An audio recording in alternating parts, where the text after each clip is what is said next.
Hey guys, tonight we drift back into the dust and the heat of the world's first empire.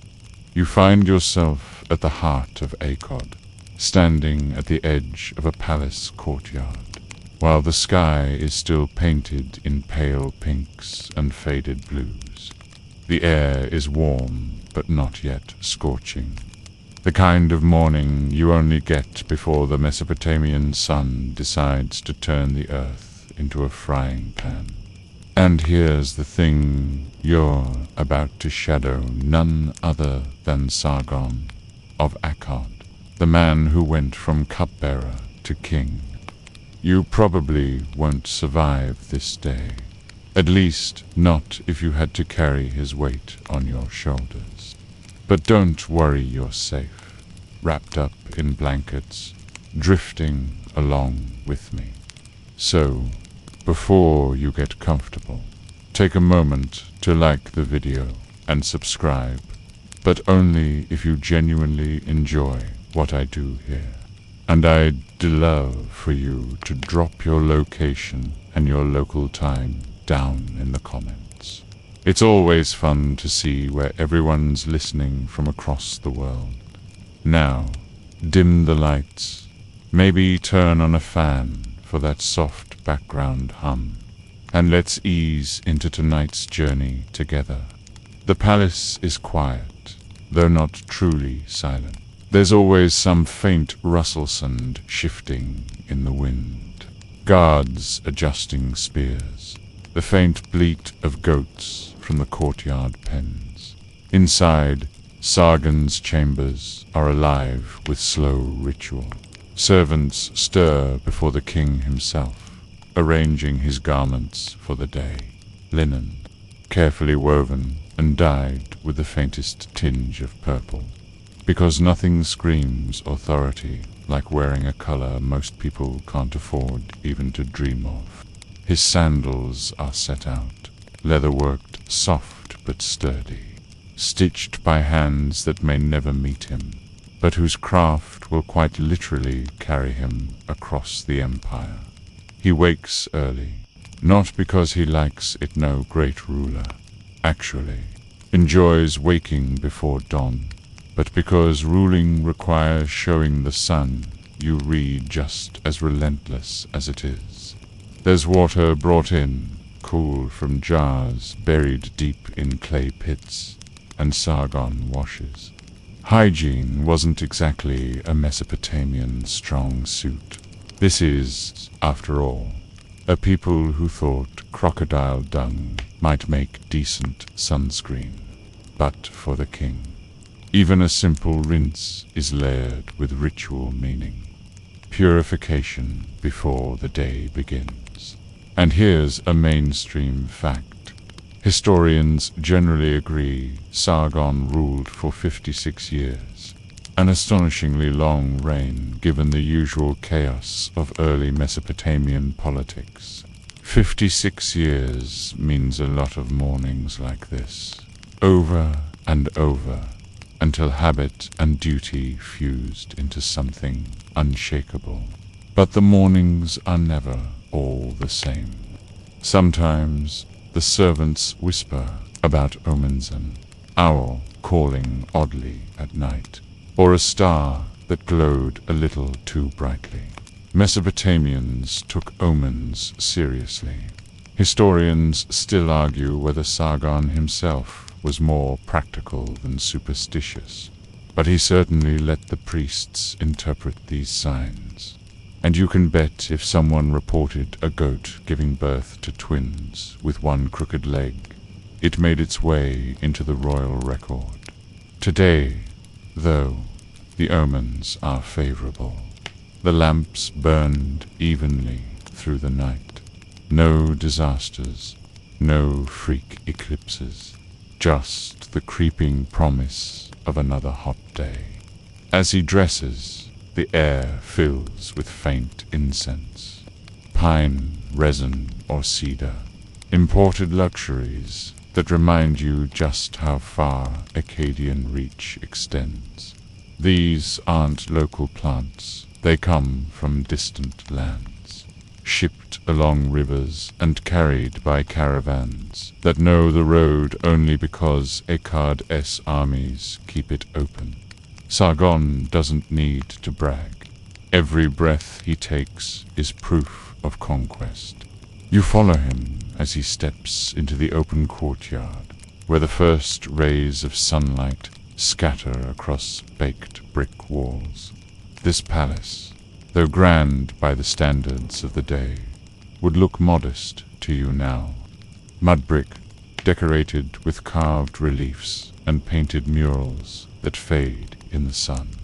Yet in this space, surrounded by guards and advisors, Sargon feels like more than a man.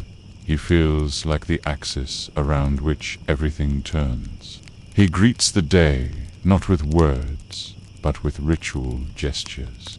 A small offering is made bread crumbled, beer poured to the earth, because even the king must acknowledge forces larger than himself. Without the gods, no empire stands, and Sargon knew it well enough to bow before them, even as he carved out an empire larger than any before him.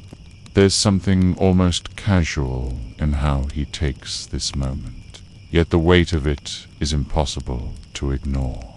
His subjects will never see this quiet ritual. They'll see him as warrior, conqueror, judge, ruler. They'll tell tales of how he crossed mountains and rivers, how he subdued rebellious cities, how he stood at the helm of history itself. But this small pause in the dawnies, the foundation. Without it, the rest of the day cannot unfold. And here's a quirky tidbit. Clay tablets from Mesopotamia occasionally record mundane palace inventories. And one fascinating note is about the sheer volume of bread distributed daily. Not just for soldiers, but for staff, slaves, courtiers, visitors. The palace kitchen was less about feeding the king and more about fueling a machine of human bodies. By the time Sargon is stretching in his courtyard, someone has already started grinding barley. Someone else is kneading dough. The smell of baking bread will follow him like a shadow, reminding him of the thousands who depend on him not to fumble. The guards shift as he lifts his staffer, symbol of command more than a walking stick. It glints faintly in the morning light, capped with bronze, engraved with marks of legitimacy. Somewhere a rooster crows, though it's not a chicken you'd recognize. It's a scrappy ancestor, closer to a jungle fowl. Even roosters, it seems, were tougher back then. Now he's ready to step into the business of rulership. The horizon glows brighter. Soon he will summon his advisors, generals, and scribes. But this moment, this fragile slice of dawnies, all his, a king breathing in silence before the noise begins. The world will pull him into disputes, rebellions, projects, rituals. Yet, in this exact instant, you can almost forget the wars, the intrigues, the burden of empire. He's just a man greeting the sun, squinting at the sky, wondering if today will bring good fortune or calamity. And if you're drifting half asleep, maybe, you can imagine yourself in that courtyard, bare feet against the cool brick, a faint breeze, carrying hints of grain and dust, your body caught between the heaviness of night and the push of a brand new day. The sun doesn't wait. It climbs with that relentless Mesopotamian speed, and before long the soft blush of dawn has turned into a glare that forces even kings to shade their eyes. Sargon moves from the courtyard into the audience hall, where the walls stretch high and cool compared to the bright courtyard outside. Clay reliefs tell the story of his victories. Lions carved alongside rows of soldiers, his own figure enlarged to impossible proportions. That's the point, of course. A king S-size on a wall, ISNT, about accuracy at S, about reminding everyone who walks through those doors that this man commands worlds. This morning, as on so many others, the council gathers. It's a mixture of people, the kind you wouldn't normally expect to see together. Stern generals with shoulders hardened by years of campaign, bearded scribes with clay dust still clinging to their fingernails, priests smelling faintly of burnt incense, and administrators who spend their lives counting, tabulating, recording. Each has their place, and each carries a sliver of Akkad's vast machine. Sargon doesn't rush. He sits at the center, on a carved throne that probably squeaks faintly when he shifts, though no one dares to notice. From here, he can look down the line of his empire's brain trust. The generals first. They report on troop movements, border skirmishes, supplies. Maps scratched onto clay tablets are laid before him, zigzagging rivers, dots for cities, wedge marks for mountains. It's not the crisp parchment you might imagine. It's clunky, heavy, and breakable. And yet, these tablets are how an empire is tracked. Here, as a mainstream fact, Sargon is often credited as the first ruler in history to maintain a standing army, rather than relying solely on temporary levies. This army, always ready, always present, was the muscle that turned his ambitions into reality. And every morning, the generals remind him just how expensive that choice is. Soldiers need pay. Soldiers need rations. Soldiers need to believe their king actually knows what he's doing. Once the military matters are discussed, the scribes step forward. Their job is less glamorous, but no less important. They recite numbers in a rhythm that's almost hypnotic. So many bushels from the north, so many goats sent from the east, so much silver received in tribute.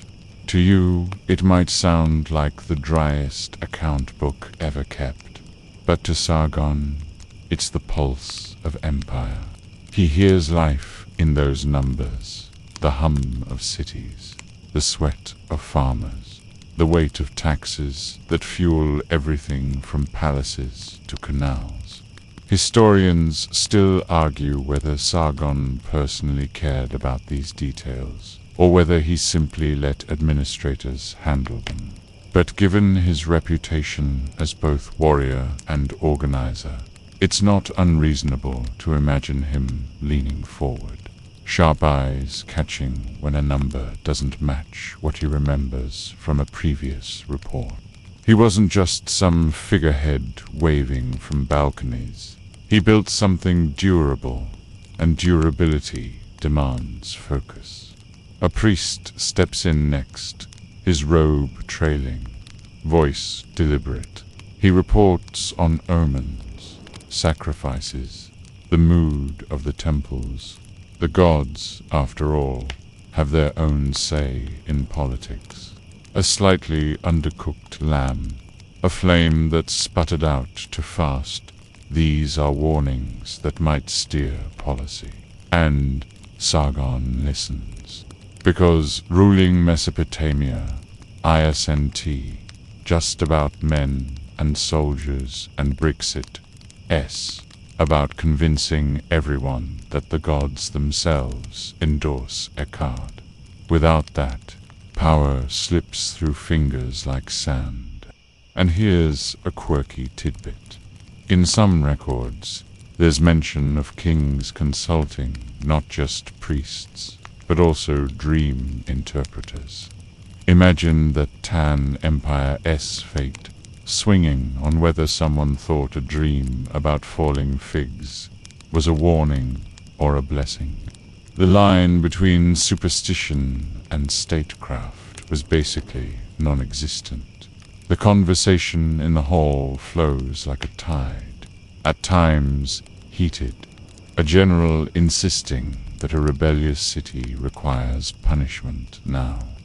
A scribe countering that the granaries can't support another campaign this season.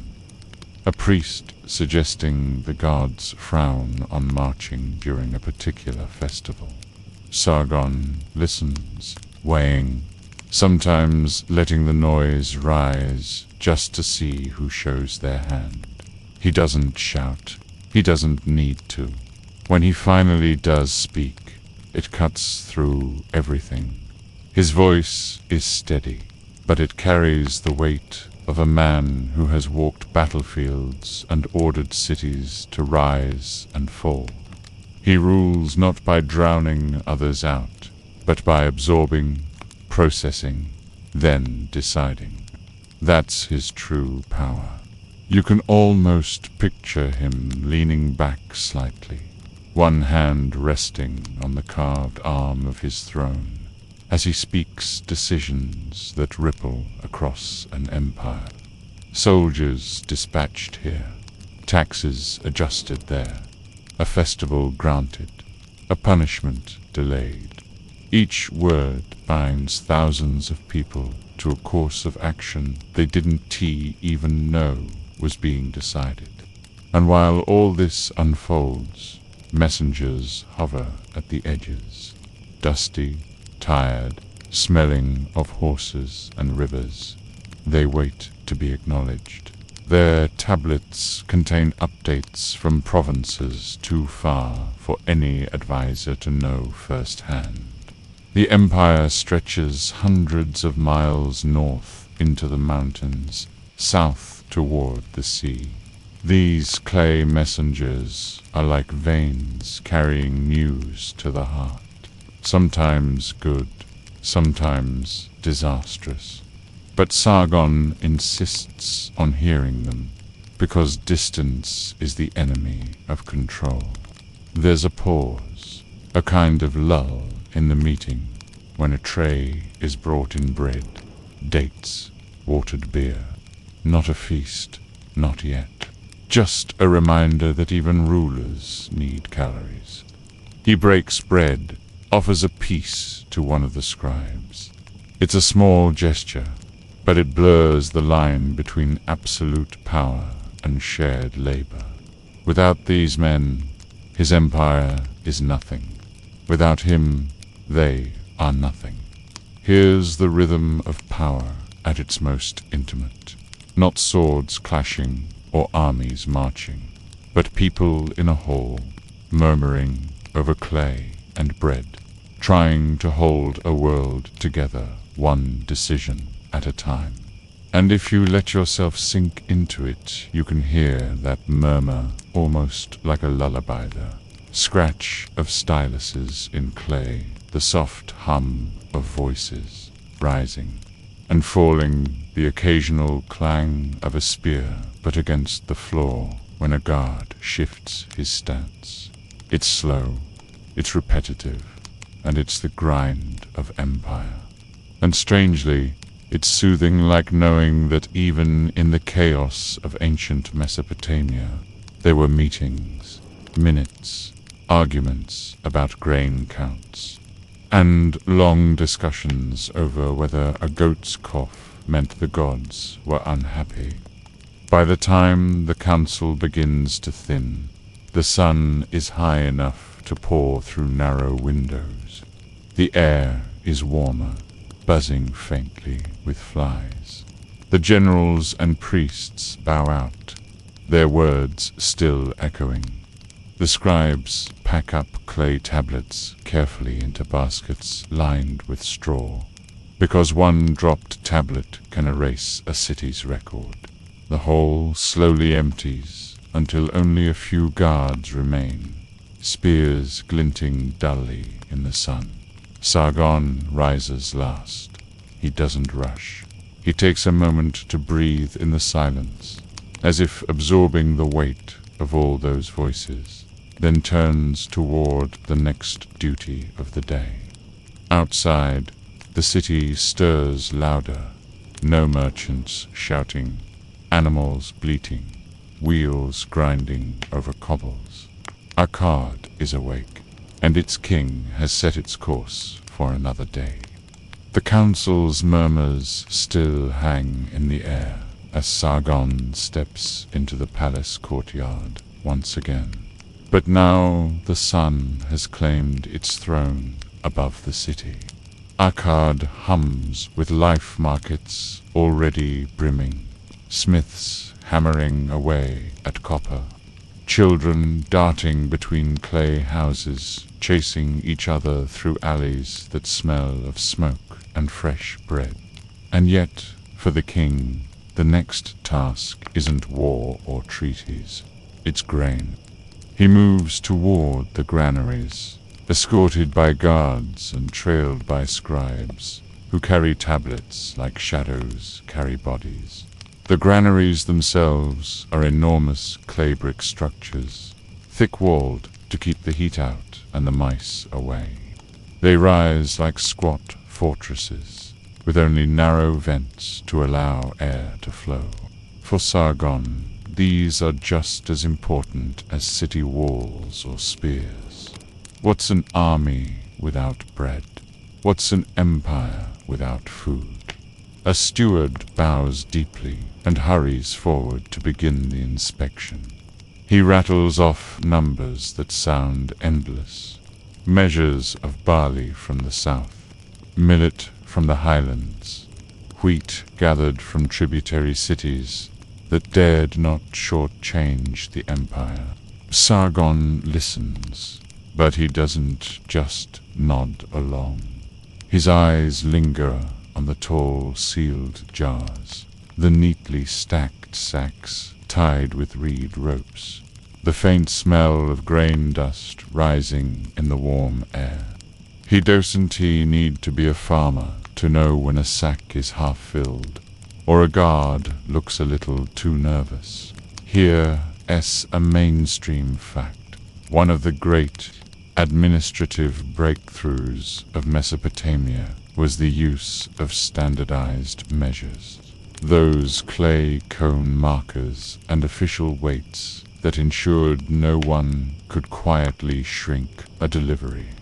And Sargon's regime enforced those measures across his territories, meaning grain collected in distant cities had to match the same standards as those near Akkad itself. In effect, his empire functioned on trust in a small, carefully calibrated stone. As he paces the granary floors, scribes unroll damp clay tablets, pressing reed styluses to update records in real time. Numbers are double-checked, names noted, rations allocated. The tablets will dry, harden, and eventually rest in storerooms of their enclave archives, preserving not lofty speeches, but receipts. Yod, high woe, crocodile dung sunscreen. Well, this is in the same category of early human innovation. Figuring out how to make a system so boring, so repetitive, that it kept a kingdom alive. Historians still argue whether Sargon personally walked into these granaries or merely delegated the job. But one thing's certain. He understood the symbolism. A king who touches the grain shows his people that their survival matters to him. A king who ignores it risks rebellion before the next harvest. Starvation doesn't need an enemy, army its rebellion's best recruiter. And here's a quirky tidbit. Some Mesopotamian records describe rats gnawing their way into stores, and there are complaints of guards being punished because they allowed the gods' bounty to be stolen. Imagine the Trodents treated like thieves, their tiny teeth a threat to empire stability. You can almost picture Sargon giving a side-eye to a cat lurking nearby, silently acknowledging that sometimes history depends on whether whiskers are doing their job. The steward hands him a loaf, baked fresh from this very grain. It's still warm, dense, a little coarse, the kind of bread that fuels workers more than delights the palate. Sargon breaks it, chews slowly, and nods. To everyone watching, that nod is as official as a decree. The stores are good, the bread is strong, the people will eat. Outside the granaries, workers are lining up for rations, men with sunburnt faces, women balancing baskets, children clutching clay tokens that guarantee their share. Sargon stands where they can see him not for long, not close enough for conversation, but enough that his presence is felt. To them, he is both terrifying and protective, the man whose decisions keep their stomachs full or empty. And for Sargon, that brief visibility reinforces his authority better than any carved stele. He turns his gaze toward the river beyond the city walls. Barges float there, loaded with fresh deliveries. The Tigris glitters under the sun, its banks alive with farmers repairing canals, oxen trudging through mud, reeds whispering in the breeze. These canals are lifelines, arteries that pump grain into Akkad's heart. He knows well that if a canal collapses or a harvest fails, the granaries echo with emptiness. So even this simple inspection carries echoes of war, diplomacy, and fate. The air in the granary grows stuffy, dust clinging to the back of his throat. He steps back into sunlight, blinking, and wipes his hands on a cloth handed quickly by a servant. He doesn't linger. There's no luxury of time when an empire waits. But as he leaves, the scribes remain, bent over their clay, pressing records into permanence, as though they can pin down the flow of grain the way a fisherman pins down a slippery fish. What lingers with you? Watching all this is the steady monotony. Decisions that feel small, almost trivial, are actually colossal. How many jars are sealed today decides whether soldiers march tomorrow. How carefully a rat is hunted decides whether families stay loyal or riot. The greatness of empire, it seems, is often hidden in the smell of dusty sacks and the scratch of reeds on wet clay. If you're listening in the quiet of your room, maybe with that soft fan humming, let your mind sink into the rhythm of its repetitive counts. The rustle of sacks being shifted, the faint creak of ropes tightening, grain stored in silence, waiting for mouths to consume it. In Akkad, bread is empire, and Sargon, for all his titles and victories, knows this better than anyone. The dust of the granaries still clings faintly to his sandals as Sargon steps back into the palace hall, and already another responsibility waits. For while the empire thrives on grain, it also thrives on justice. No ruler in Mesopotamia could ever afford to ignore disputes, because unresolved grudges fester into feuds, and feuds spark into rebellions. Today, as on many days, the hall is arranged not for generals or priests, but for common petitioners. The great doors open, and a stream of people filters in, each clutching something: a broken tool, a scrap of cloth, a clay token, or just the fervent belief that the king will tip the scales in their favor. They bow, some trembling, some boldly holding their heads high. To stand before Sargon is no small thing. For them it feels like standing before the gods themselves. For Sargon, it's Tuesday. The first petitioner, a farmer, kneels and explains that his neighbor diverted water from the irrigation canal, leaving his fields dry. He gestures with cracked hands, sun-leathered skin testifying to hours under the glare. His neighbor, red-faced and defensive, protests that the canal shifted naturally, and he simply made use of what flowed. The scribes record both statements carefully, pressing reeds into clay as if every word were carved into eternity. Here's a mainstream fact. Mesopotamian rulers were often seen as the ultimate arbiters of law, a role later formalized most famously in Hammurabi's code. Though Hammurabi comes centuries after Sargon, the foundation is here the king as the embodiment of justice, his voice binding as much as any written decree. Sargon listens, silent, stroking his beard. He doesn't interrupt.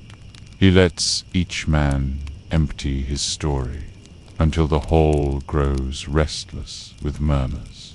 Finally, he speaks. The canal will be inspected, and if foul play is found, restitution must be made. It's not a thunderous verdict, not a dramatic gesture, but it's measured, fair, and binding. The farmers bow, relieved or resentful, but both knowing the matter is settled. Another case follows a merchant accusing a craftsman of selling faulty bronze tools. The tools are brought forward, heavy and dulled, handles already splintered. The craftsman swears he delivered good wares, claiming the merchant neglected their care. Again, Sargon listens, eyes sharp. He lifts one of the tools himself, weighing it, inspecting the handle. His ruling comes swiftly this time. The craftsman must replace the tools and pay a fine in barley, because the integrity of trade is as crucial as the integrity of walls. And here's a quirky tidbit. Some ancient legal disputes were hilariously petty by modern standards. One surviving tablet records someone suing because their neighbor's goat kept eating their barley stalks. Another involved accusations of borrowed beer never repaid. Yet in each case, kings or officials weighed in, because law had to stretch from life and death matters to your goat is chewing my profits. Historians still argue whether Sargon himself presided over every case or whether judges acted in his name. What seems likely is that he used high-profile hearings to send messages by appearing accessible. He reminded citizens that justice was not just for nobles, but for all. By appearing stern, he reminded them that justice flowed from him alone. More petitioners shuffle forward. A woman with a torn garment demands compensation from the washerwoman who ruined it in the river. A soldier's widow pleads for extra rations, her voice wavering as she clutches her child's hand. A trader accuses another of false weights, slamming the offending stone marker onto the floor where it clinks against the tiles. Each case is small in itself, yet woven together they form the fragile fabric of empire. Through it all, the hall hums with whispers, sandals shuffling on brick, styluses scratching steadily. The guards stand motionless, their spears catching the light. The air grows thick as torches burn low, but the rhythm continues: accusation, defense, judgment, recording. What makes it almost soothing is the repetition, the predictability. A dispute is voiced, a judgment given, and suddenly a knot of human anger and fear dissolves. It's the ancient equivalent of clearing your inbox. The pile never ends, but each resolution is a small relief. And as you listen, half drifting, you can almost imagine those voices blending into a soft drone, a chant-like murmur that pulls you into calm. Occasionally, a particularly dramatic case shifts the atmosphere. One man accuses his brother of stealing an idol from their family shrine. The brother swears by the gods he is innocent, even daring to call down curses on himself if he lies. The priests stiffen. Oaths in the gods' names are dangerous. Sargon doesn't rush this one. He questions them both, his eyes narrowing. In the end, he orders the idol to be returned to the shrine and demands a ritual cleansing for both brothers to purge the quarrel before it tears the family apart. These judgments ripple outward. People leave the hall talking, repeating the king's words, carrying them back to alleys, markets, and homes. Every verdict reinforces the idea that Akkad is not just ruled by force, but by order. At last, when the sun has shifted past its zenith and the petitions finally dwindle, Sargon signals an end. The scribes close their tablets, still damp from impressions, stacking them carefully in reed baskets. The petitioners bow once more, filing out. The hall quiets, leaving only the faint echo of voices against the mud-brick walls. Sargon rises, stretches slightly, and steps out toward fresher air. His face betrays little, but you can almost imagine the thoughts threading through his mind: grain and soldiers, priests and merchants, widows and neighbors fighting over goats. Rulership, he knows, is not only conquest, but also the endless settling of quarrels. And for an empire to stand, those quarrels must end at the king's feet. Outside, the city hums louder now, heat shimmering in the streets. Another duty waits this time with soldiers, not farmers or merchants. But for a few breaths, the hall is still, the smell of clay tablets and torches fading into memory, like a soft aftertaste of order in a world always teetering toward chaos. The shift from the hushed disputes of the audience hall to the clamor of the training ground is immediate. As Sargon steps outside, the air feels sharper, fuller with movement.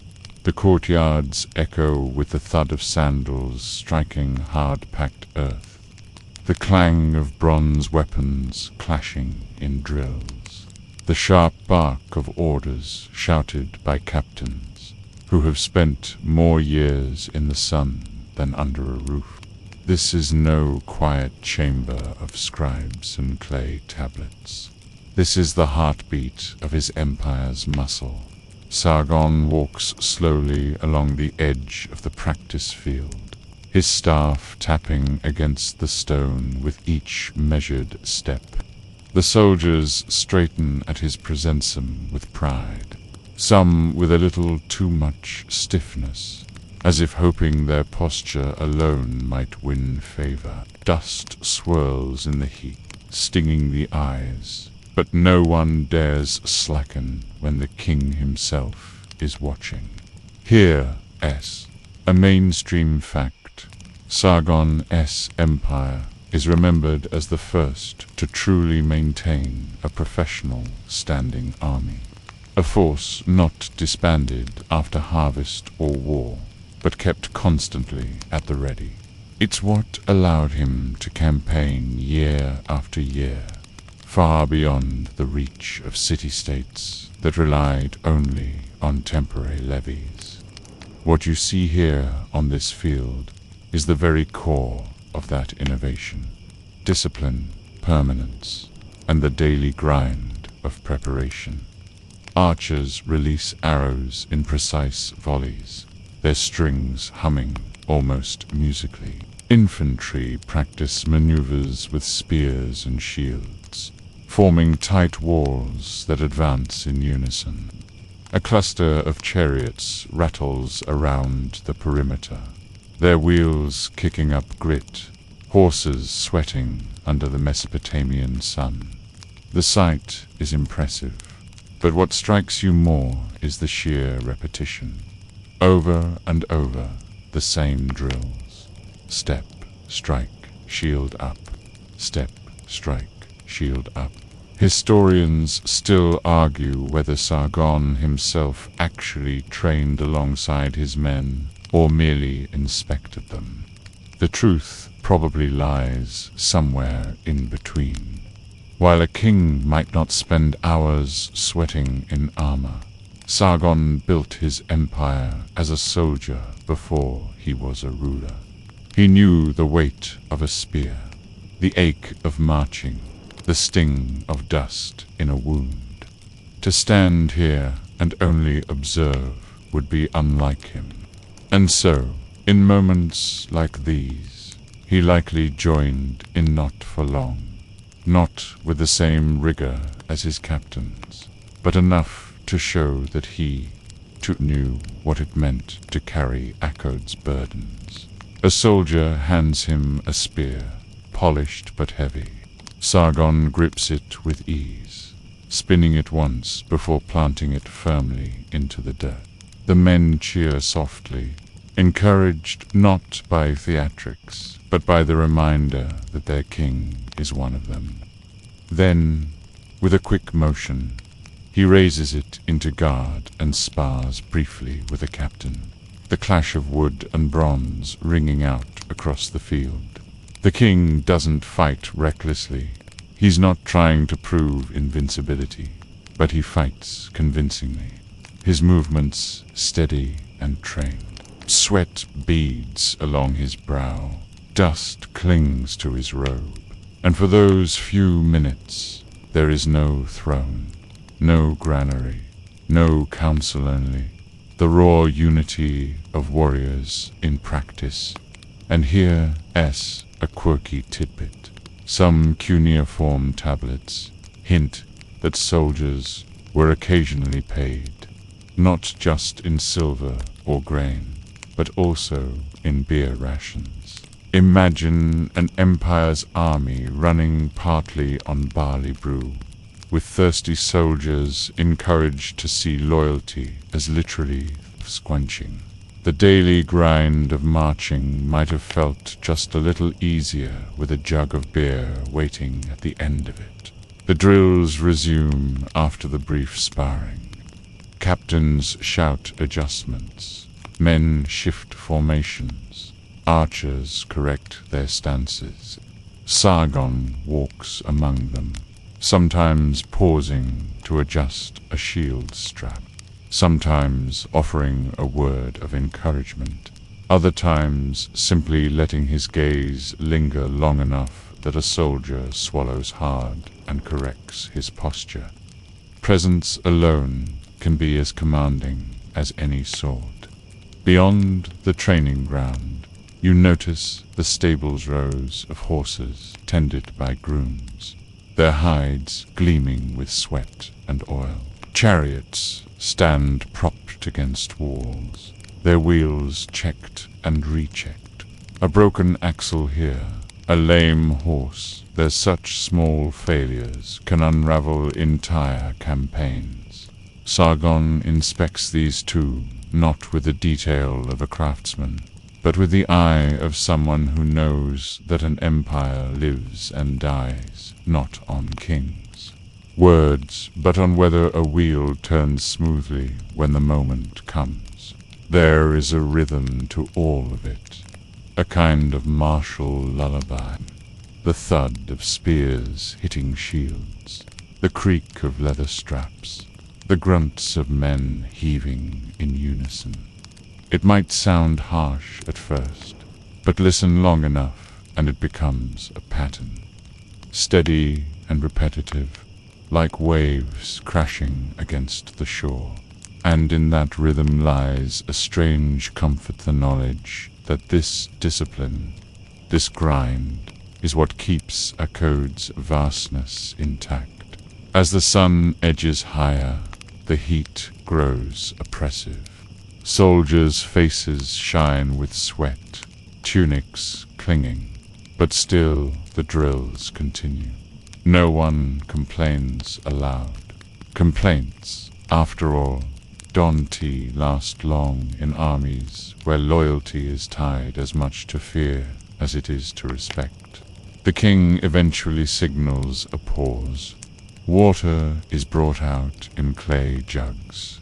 Soldiers drink deeply, wiping their faces with dusty hands. Sargon takes a sip himself, the gesture more symbolic than necessary.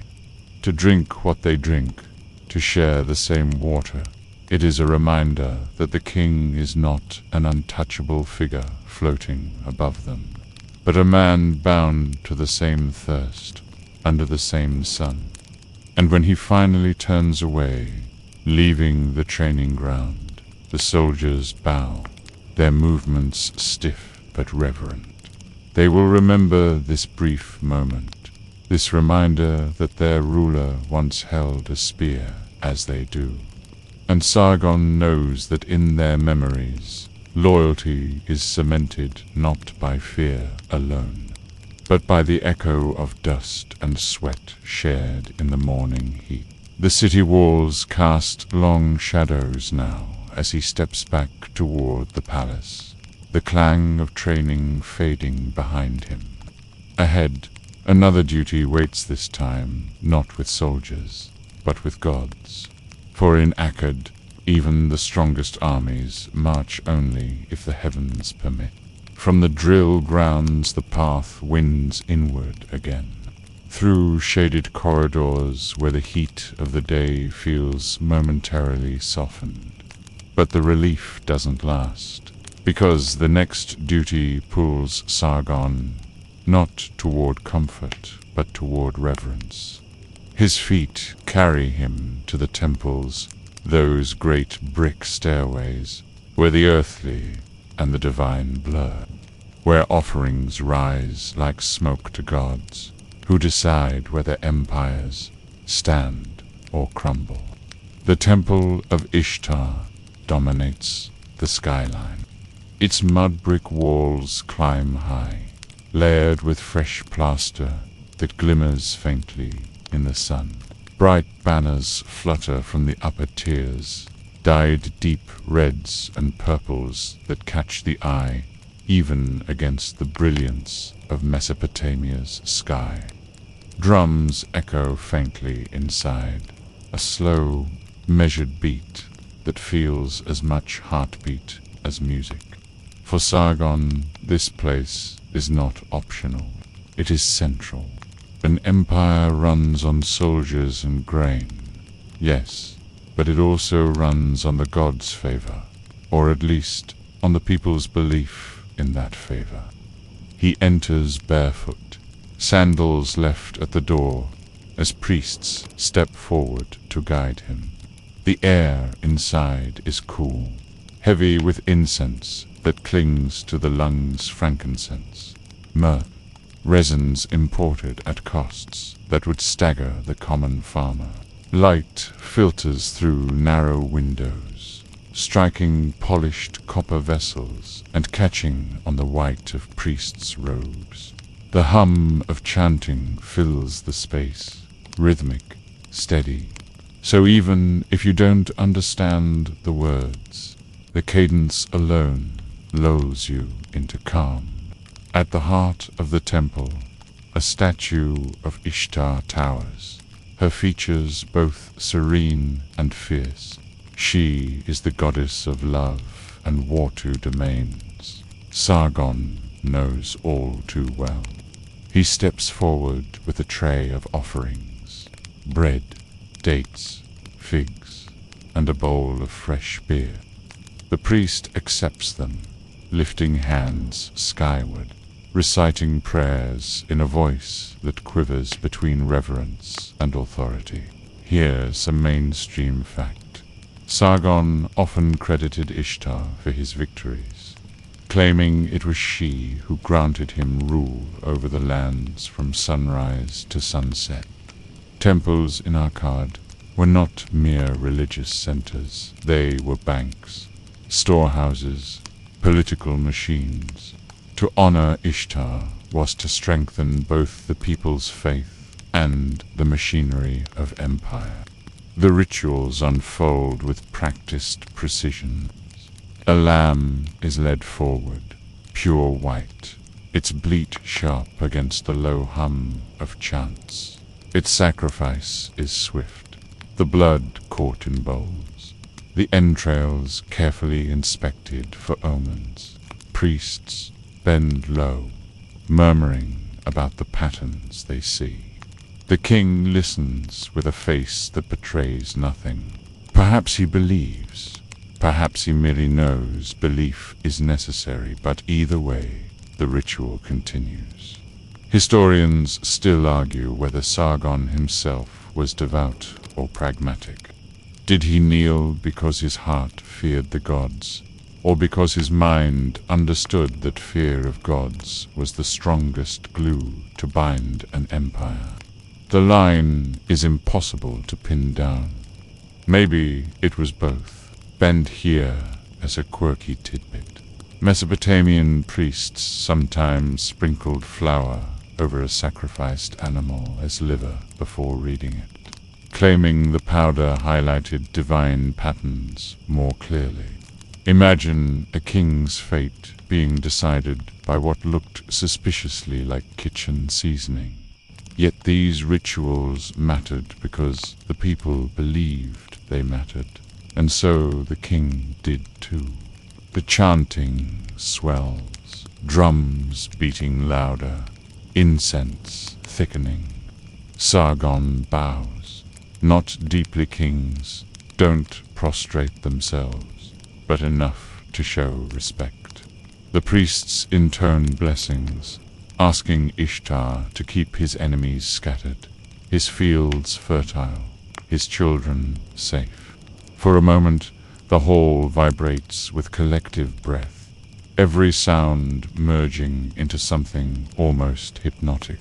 When the ritual ends, attendants wipe Sargon's hands with scented cloths, drape his shoulders with fresh linen, and lead him back out into the harsh light of day. Outside, the noise of the city rushes in again, donkeys braying, merchants shouting, hammers ringing. Yet he carries with him the faint echo of chants, the lingering smell of incense, the quiet assurance that, for today, the gods are appeased. He pauses at the temple steps, looking out across Akkad. The ziggurat looms behind him, its presence a reminder to every citizen that their king docenti rule alone, but with divine sanction. To rebel against Sargon is to rebel against the gods themselves. That thought alone is often enough to keep unrest silent. And for you, watching from the edges, The whole scene takes on a strange calm. The steady drone of chants, the slow swirl of incense, the weight of rituit, all feels less like politics and more like a lullaby. The empire breathes in rhythm with its gods, and for a moment everything seems suspended in sacred stillness. Yet duty never pauses for long.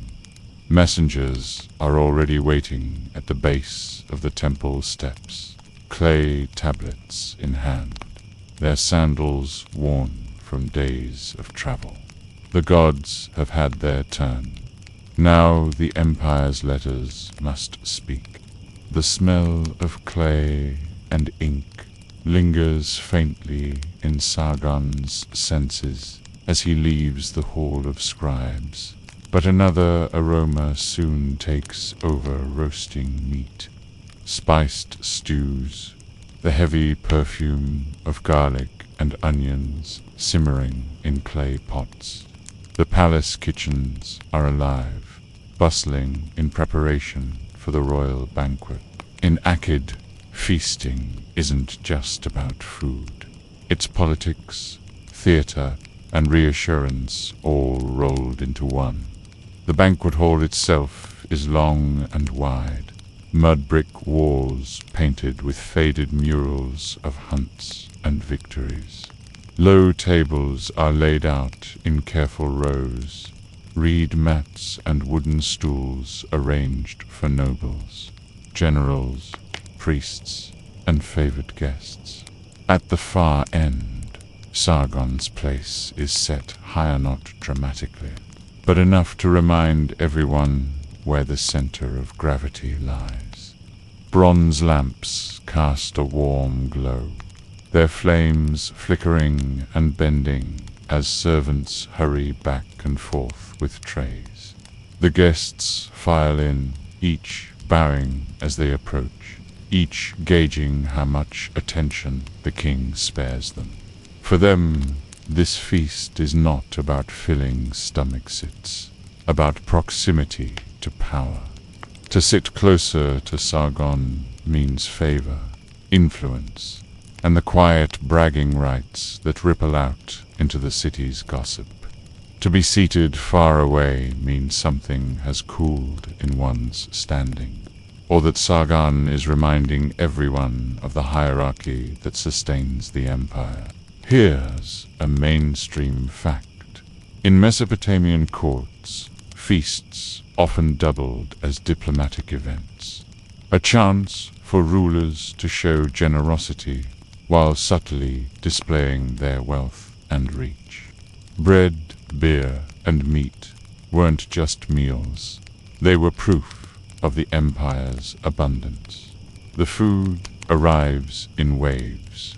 First, baskets of flatbread, still warm, their surfaces blistered from clay ovens. Bowls of lentil stew, thick and fragrant, are passed down the rows. Then roasted lamb, glistening with fat, carved into portions by skilled hands. Dates, figs, and pomegranates appear, their sweetness a sharp contrast to the savory meats.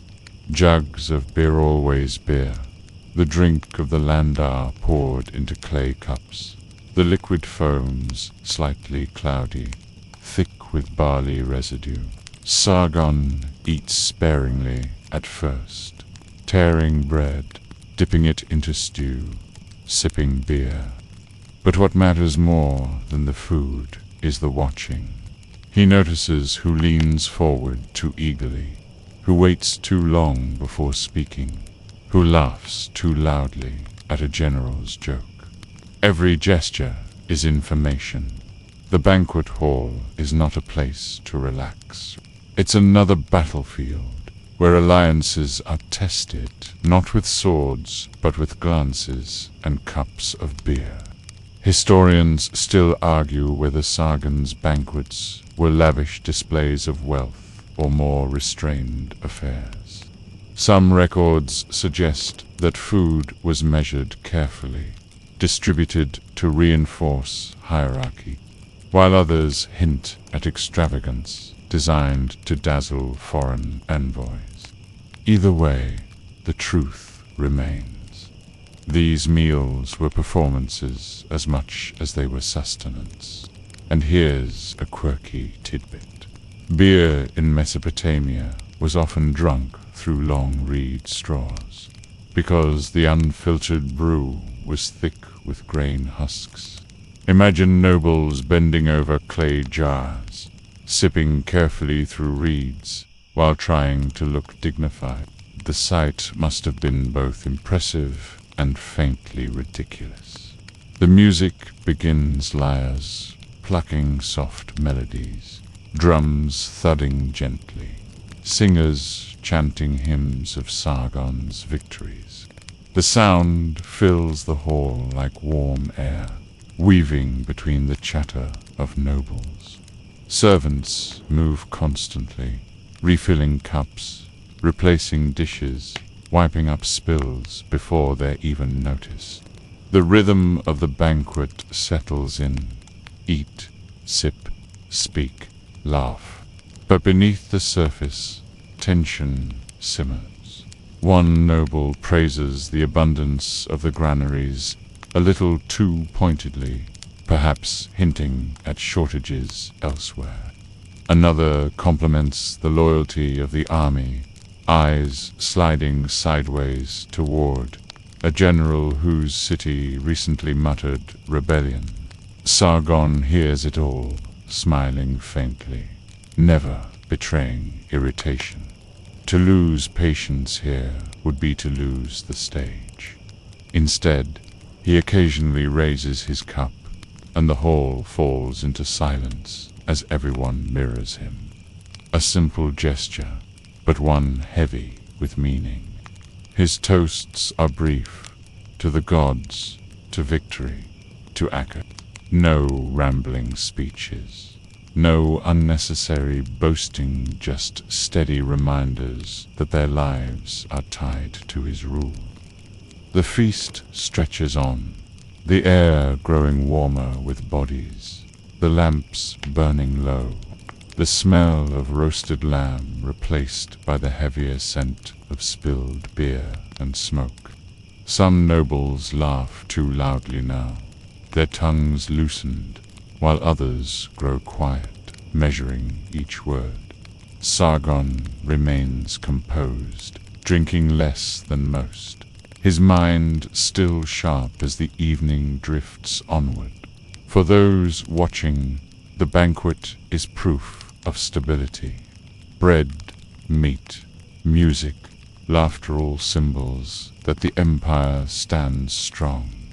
For Sargon, it is another duty completed, another thread woven into the fabric of control. He has fed their stomachs, entertained their eyes, reassured their doubts. Tomorrow they may grumble again, but tonight, in this hall, their loyalty is nourished. As the feast winds down, musicians pack away their lyres, servants clear the remains, and nobles bow their farewells. The hall empties slowly, leaving only echoes and the faint smell of extinguished lamps.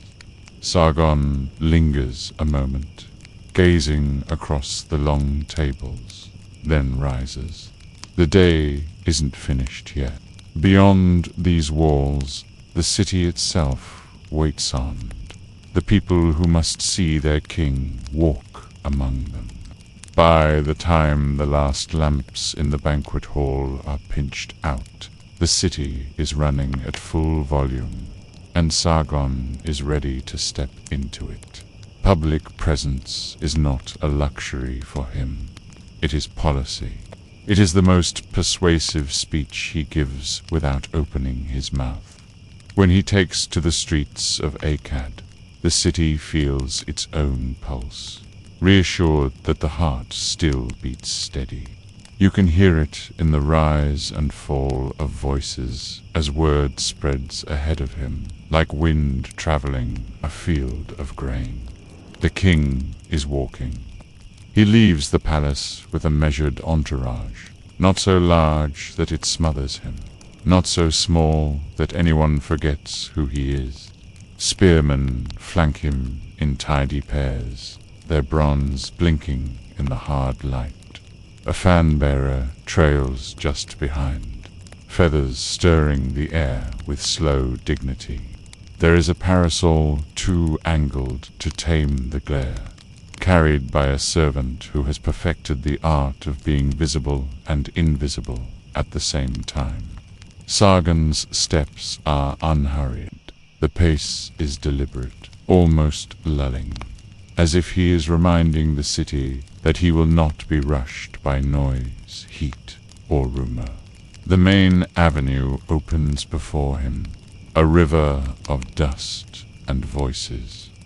Vendors call out, their tables crowded with garlands of onions, baskets of figs, tiny cones of salt, coils of rope, jars of oil that glow like trapped sunlight. Donkeys complain about everything. Children weave between sandals with the reckless confidence of youth, while mothers tug them back, whispering for quiet as they recognize the man at the center of the moving space.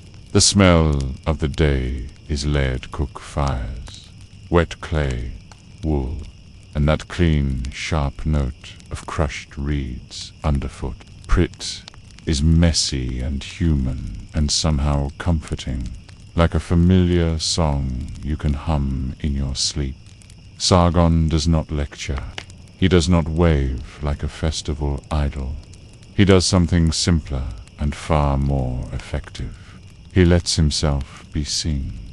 A baker bows from behind a display of flatbread, edges blistered from the oven. Sargon pauses, breaks a piece, tastes, and nods in the same small, sovereign way he nodded in the granary. The baker's face lights, and within 2 breaths the story will ripple outward. The king ate my bread and found it good. Brewer pushes forward a clay cup. Sargon sips the barley brew cool and cloudy, and returns it with thanks. In a city where rumor can fray nerves faster than famine, these gestures stitch nerves back together. Here's a mainstream fact. The actual location of the city of Akkad, Sargon's capital, remains unknown to archaeologists. We know it from texts, from poetry and ledger and boast. Yet the earth has hidden its foundations. That unknowability gives today's walk a faint shimmer, as if the street itself is a memory you can still hear but not quite touch. The guards gently part the crowd when needed, but the touch is light. Sargon wants to feel the nearness of his people. A woman steps forward with a clay token in her palma. Ration marker for barley and tells him the granary clerk shorted her after her husband's death. He does not try the case here. That would turn a walk into a courtroom, and it would tempt every grievance to bloom. Instead, he calls for a steward, marks the token with a reed cut, and instructs the woman to present it again. It is a promise, simple and visible. The steward bows. The woman presses the token to her forehead with trembling hands, half in gratitude, half in astonishment that sorrow could be seen from the center of the world. Historians still argue whether Sargon staged these appearances on a strict schedule or used them as surprise inspections to keep officials honest. Either way, the effect is the same. You can practically feel the granary clerks sitting up straighter across the city. Inventory tallies suddenly very accurate, scales checked twice. Remember that little stone weight from the granary, the one that makes the empire fair, by being the same weight in every market. This walk is the living version of that weight. It balances the day. Children edge closer, pretending not to stare. One boy, all elbows and curiosity, asks about the lions carved on the palace walls. Sargon bends just enough to meet his eyes. They are victories, he says, but they are also warnings. The boy nods solemnly, as if he has been admitted to a private circle of understanding. A moment later, he is tugged back by a sister who looks mortified to be related to someone who talked to the king. He will be unbearable tonight at dinner. He passes the potter's quarter, where wheels spin in clean hypnotic circles and hands lift vessels from nothing. One potter presents a cup still cool from the kill, the slip painted in a simple band that looks like a river at dusk. Sargon weighs it, as if remembering each cup he has held that carried a message from far away. Clay has been the bloodstream of his day. In the temple, priests read organs. In the halls, scribes read wedges. In the street, he reads faces and hands. All of it is a kind of divination. And here, a quirky tidbit. Palace barbers in Mesopotamia reportedly styled royal beards with perfumed oils and sometimes a dab of sticky resin to keep the curl. When Sargon turns his head and the sun catches the neat spirals, you're seeing policy held in place with fragrance. Grooming is not vanity here. It is a visible signal that order begins at the chin and extends to the horizon. A small procession forms ahead musicians with lyres and a hand drum. A priestess from Ishtar's temple, scattering petals from a reed basket. Children chanting a rhyme that mangles Sargon's name in the way only children can. The crowd thickens into a soft-shouldered wave, and the music settles into that slow, reassuring beat you heard in the temple earlier. The day keeps calling back to itself. Grain, beer, chants, the scratch of styluses, the clatter of chariot wheels. At the training ground, each sound layers over the next, until the whole city becomes a lullaby. Sargon stops at a small shrine set into a wall, no larger than a cupboard, where a family has placed a tiny clay figurine with wide eyes. He holds out a pinch of flour from a servant's pouch and dusts the threshold, a token of respect that costs nothing and buys a great deal. The family will talk about it for years. When power can be generous without becoming weak, it becomes unforgettable. There are petitions here too, lighter than in the formal hall, but sharp enough to draw blood if ignored. A weaver holds up a bolt of cloth and asks for permission to sell within the palace quarter. A boatman complains that a rival cuts across his mooring.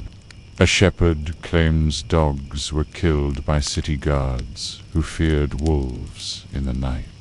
Sargon's answers are brief, not final judgments, but clear pathways. See the steward at the east gate. Bring a witness tomorrow. Have the guard captain send me a report by sunset. The language is compact, almost ritual. The city hears the cadence and relaxes. Someone is catching the falling threads. He pauses at the edge of a market square, where a scribe sits with a low table, selling his skill to anyone who needs a letter written. The scribe's stylus flashes, quick and precise, as a woman dictates a message to a son serving in a garrison upriver. Sargon watches, amused and a little moved, the way one might watch a bridge hold under weight. Words travel farther than sandals. He knows this in his bones. All the while the guards scan the edges. Even a benevolent walk needs caution. A glance passes between captains, a small tilt of a spear. The crowd feels it and stays warm but careful. The king's safety and the people's nearness are a choreography. Everyone knows. Learned from childhood the way you learn not to step into an irrigation channel when the banks are slick. A man steps forward with a carved wooden toy, a chariot with little turning wheels. He presses it into Sargon's hands for the royal children. For a second the king is just a father in public, weighing the toy and smiling. A name rises naturally. In Hejuana, his daughter, high priestess of the moon god, Adyor, and one of the earliest known authors to sign her work. That is more than a family boast. It is a bridge between palace and temple and page. The toy will end up on a shelf in a room that smells faintly of cedar. And somewhere in the city a toy maker will tell his grandchildren that a king touched his work and it did not splinter. The walk arcs toward a canal bridge where wind moves more freely. Reeds whisper. Water flashes bright, then dark, then bright again. Fishermen look up from their nets and raise hands, palms shining with river. Sargon returns the gesture. He is thinking of canals, of course of dredging and silt, of the way a collapsed bank can starve a district. He is always thinking of canals, but he lets the moment be only breeze and water, and the sensation of being looked at not with hunger or fear, but with a quiet recognition that a face belongs to the name on the tablets. He turns back toward the palace as the angle of light begins to soften.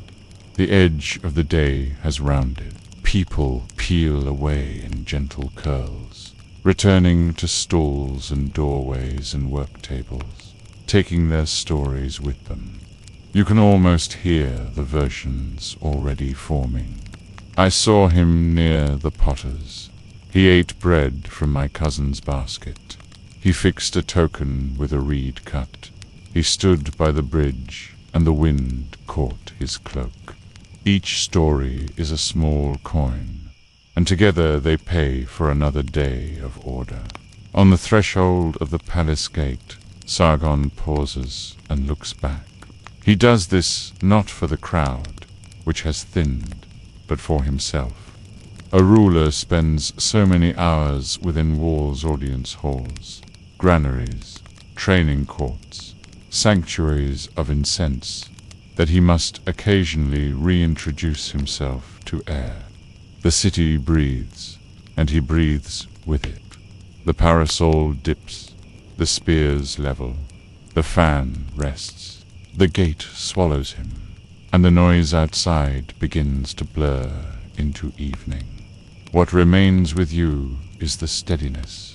No proclamations shouted from balconies, no theater of sudden decrees, just a walk threaded with small recognitions and visible fairness. Yod hi wo crocodile dung sunscreen joke from the morning human. Innovation is weird, but human reassurance is simple. Be seen, be steady, taste the bread, return the cup, mark the clay. Then go back inside and let the city settle around the memory. The palace swallows him again, but Sargon does not retreat into chambers or banquets. Not yet. He turns instead toward the practical veins of the city, those canals and roads. that hold Akkad together just as surely as soldiers or scribes.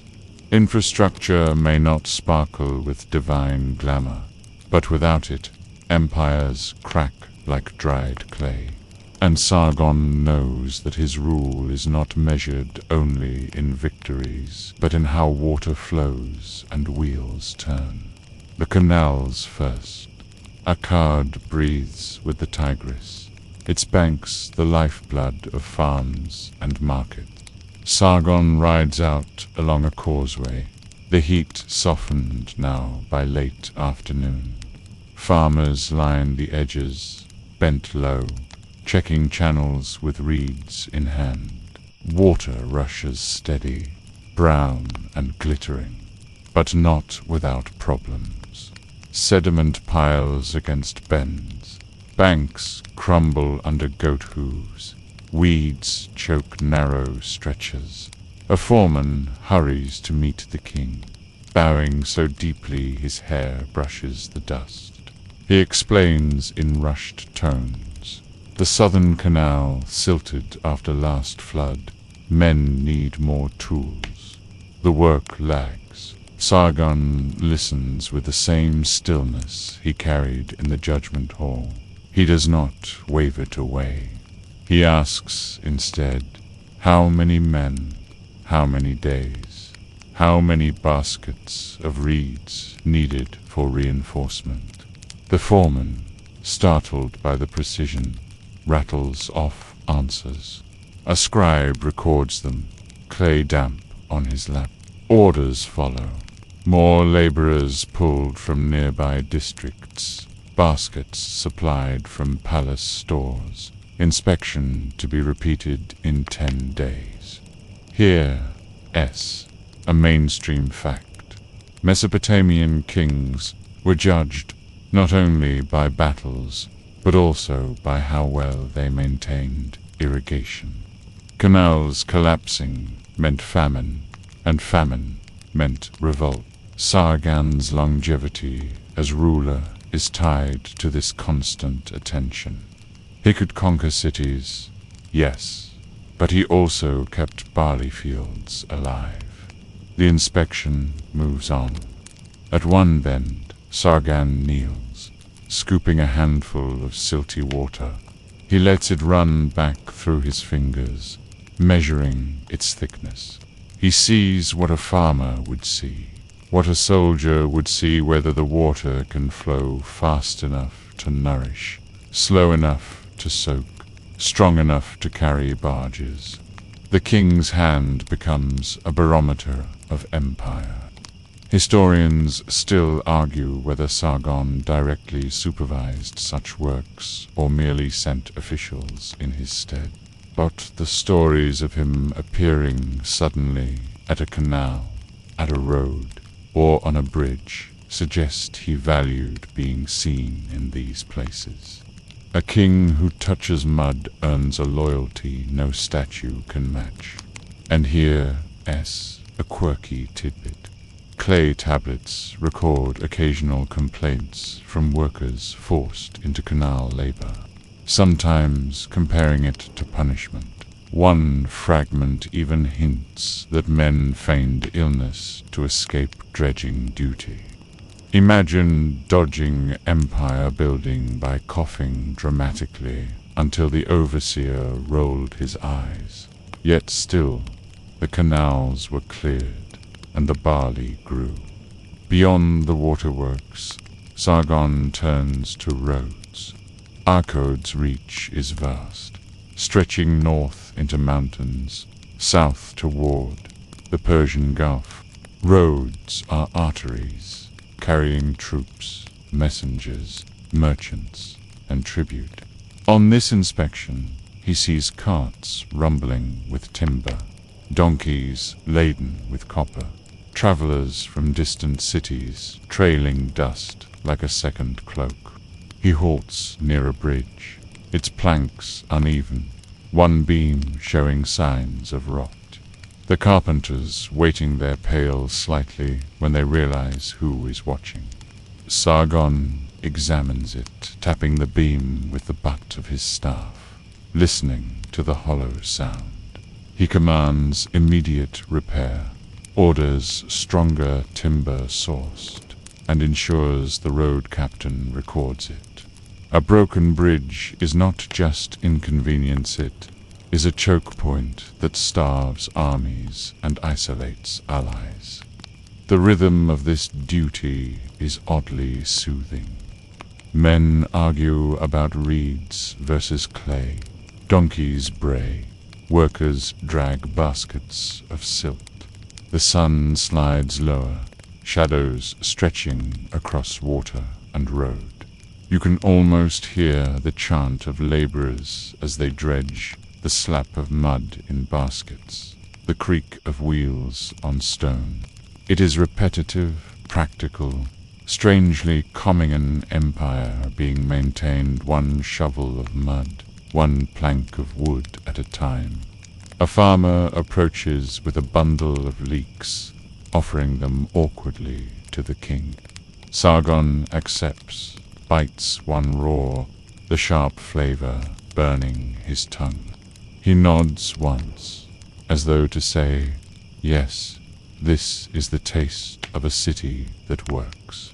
The farmer bows, half in relief, half in awe, and vanishes back into the crowd. Evening creeps in, cool and fragrant. Torches are lit along the roads, casting golden halos against reed fences. Workers begin to pack tools, their songs fading into the hum of crickets. Sargon stands a moment longer at the canal's edge, watching water flow steady toward fields that will green again by morning. When he finally turns back toward the palace, the day has deepened. Canals dredged, roads noted, bridges ordered. These are not glorious victories to carve into steles, but they are victories nonetheless, quiet ones. Victories that mean bread tomorrow, peace next season.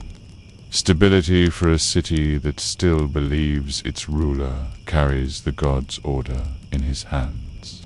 And as you drift with him down the road, with torchlight flickering, water rushing steady, wheels grinding softly, you might find yourself sinking into the same rhythm. Step, listen, nod. Step, listen, nod. The quiet, repetitive music of keeping a kingdom intact. The torches flicker along the canal banks as Sargon returns toward the palace. But his steps veer not toward rest. Another matter waits, heavier than grain counts or bridge beams. Whispers have reached him of unrest rebellion, stirring like weeds between stones. For a king who forged the world's first empire, this is not surprise, but routine.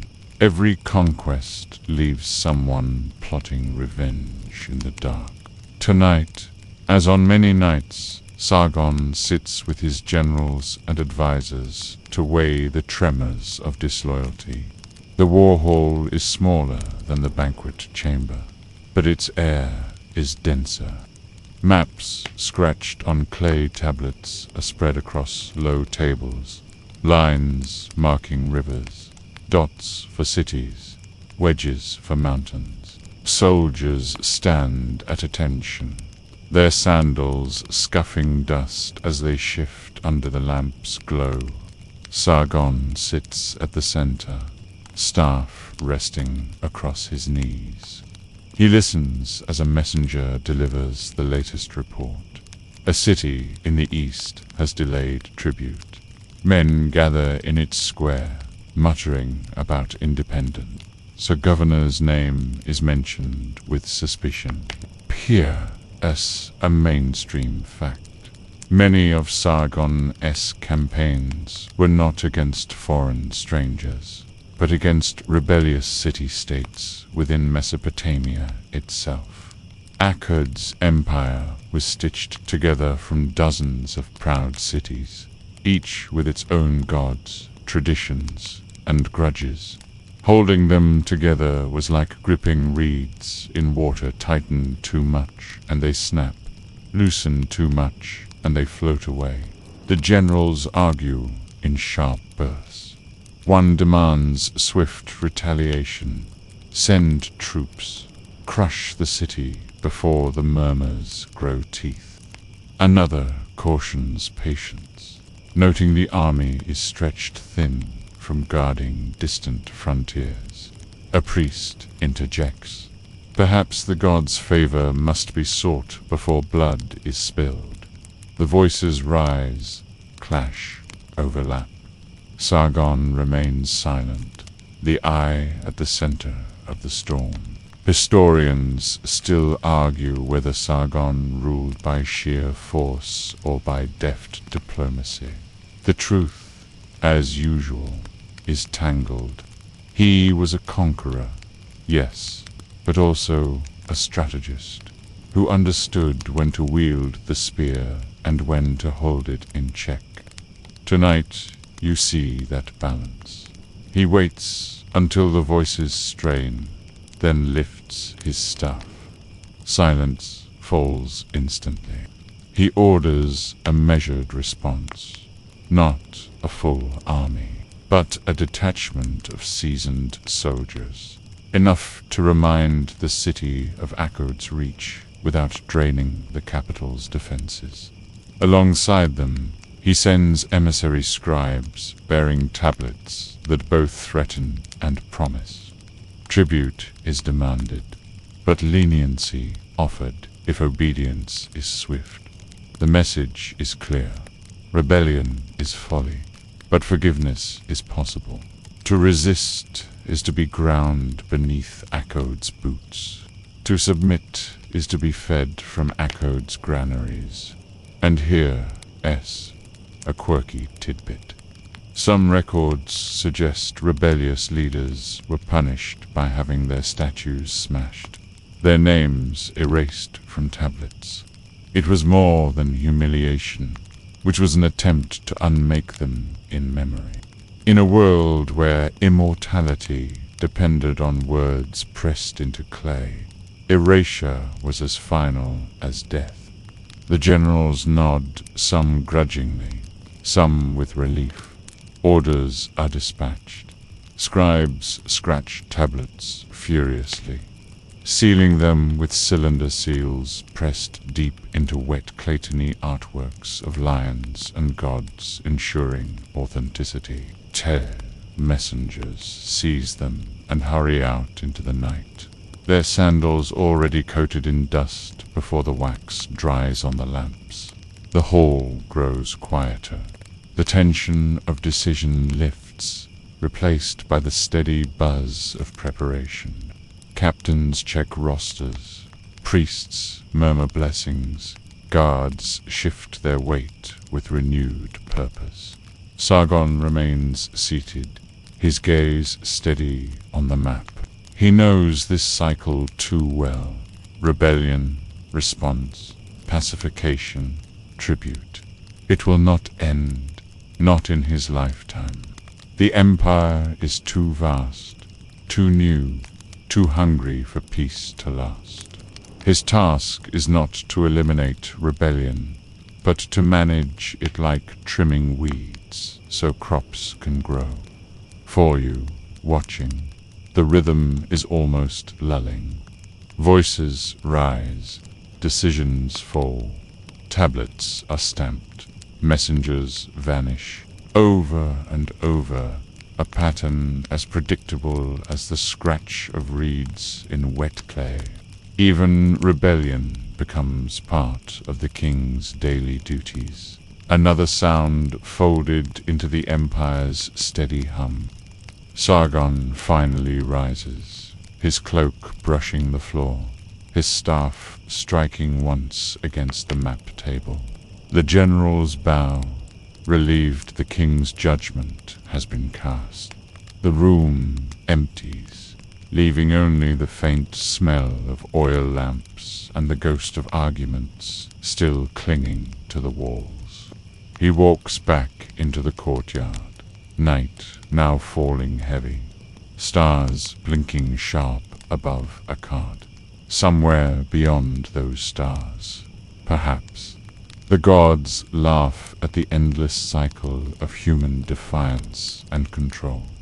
But down here, the empire breathes steady for another night. Tomorrow, new whispers may rise, new rebels may gather, new governors may falter. But for now, the city sleeps, and the king prepares to shift from empire-wide quarrels to the smaller, quieter rhythms of family life. The war council fades behind him, the voices of generals replaced by the quieter sounds of the inner palace.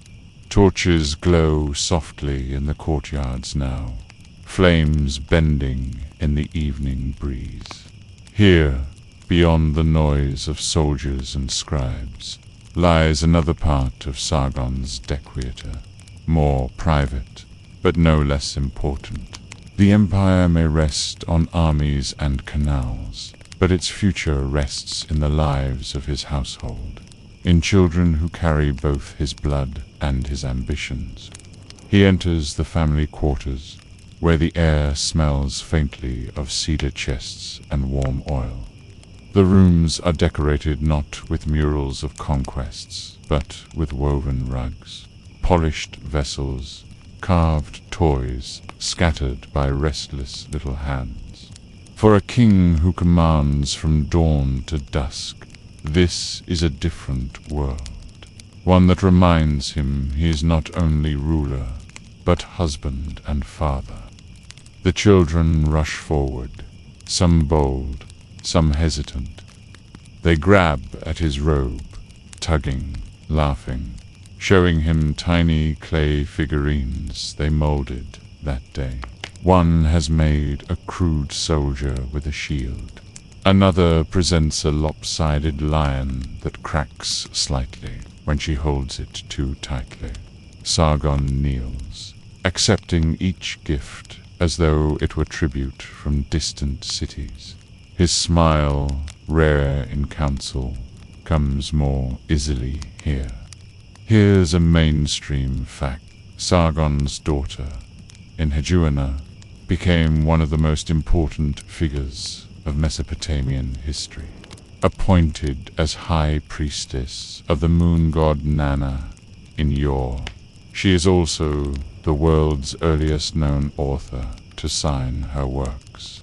Through her hymns, she cemented not only her father's divine legitimacy, but also her own immortality in words.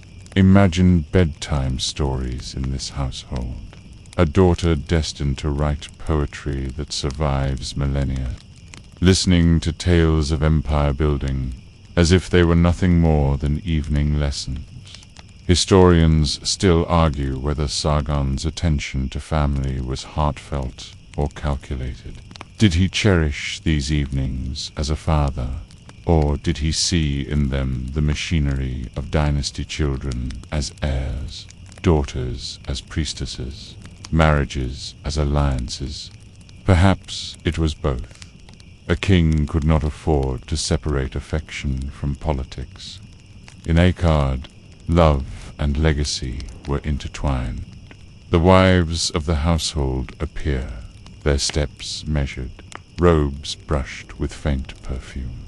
They greet him with quiet respect, some speaking of the day's happenings inside the palace, which storerooms were inventoried, which tutors came, which disputes among the servants needed smoothing. Domestic matters may sound small beside maps and armies, but they are the glue that holds court life steady. Even a king's household is a miniature empire, and order here reflects order beyond. En here as a quirky tidbit. Mesopotamian children played with toys, not so different from ours little carts on wheels, rattles, clay animals. Archaeologists have found them buried in houses, some still bearing fingerprints of the children who shaped them. It is humbling to imagine Sargon's children tugging at his robe with those same toys, their laughter echoing in halls that history remembers only for politics and war. Dinner in the family quarters is simpler than the banquet. Bowls of stew, bread broken by hand, fruit shared without ceremony. No nobles watching, no priests murmuring. Just the sound of children chewing noisily, spilling crumbs, giggling at each other's jokes. For a brief span, the empire seems distant, the king less a figure of divine authority, and more a man surrounded by warmth. But even here, politics breathes. A son asks if he, too, will one day command armies. A daughter inquires whether the goddess Ishtar truly walks beside her father in battle. Sargon answers with patience, weaving stories that reassure and instruct. He speaks of duty, of discipline, of the gods' favor, planting seeds that will one day grow into the weight of crowns and priestly mantles. The evening stretches softly. Servants bring out musical instruments, lyres, flutes, small drums. The children sing clumsy songs. The wives laugh gently. The torches flicker against the walls. The rhythm is calmer, slower than the day's duties.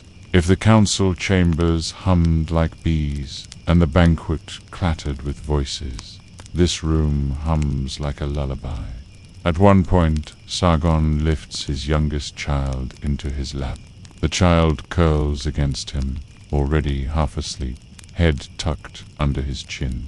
The king's hand rests against the child's back, steady, protective.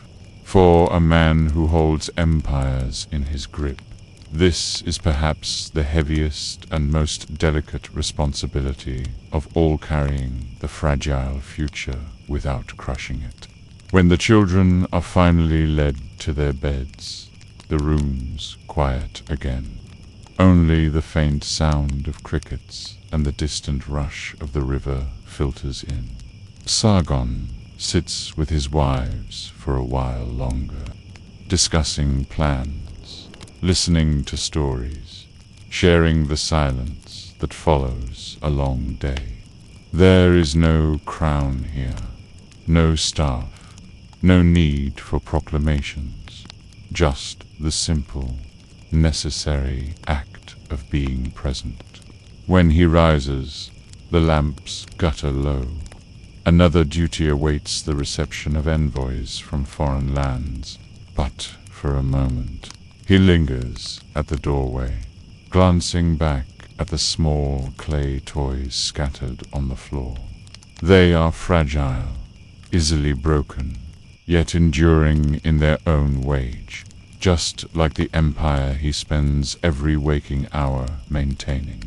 The palace grows quieter as the children sleep, but another set of visitors waits beyond the private halls. Not farmers or soldiers this time, but men in foreign robes, smelling faintly of distant dust and strange spices. Envoys. They come not with complaints or disputes, but with gifts and expectations. For in Akkad's orbit, tribute and treaties are as constant as bread. The audience chamber is prepared differently for such occasions. Torches burn brighter, polished copper stands gleam, and servants spread reed mats woven with dyed patterns to impress foreign eyes. A line of guards flank the walls, motionless as carved statues.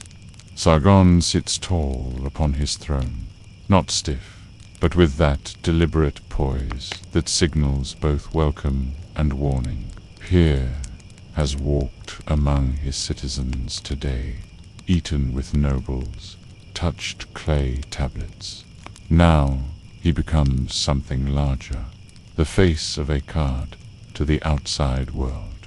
The first envoy bows low, presenting gifts wrapped in cloth, copper ingots stacked neatly, gleaming under the lamps, fine timber beams, fragrant with resin, cut from forests far beyond Akkad's borders. Rare stones glint in small boxes, polished smooth by river hands that may never even know the king's name.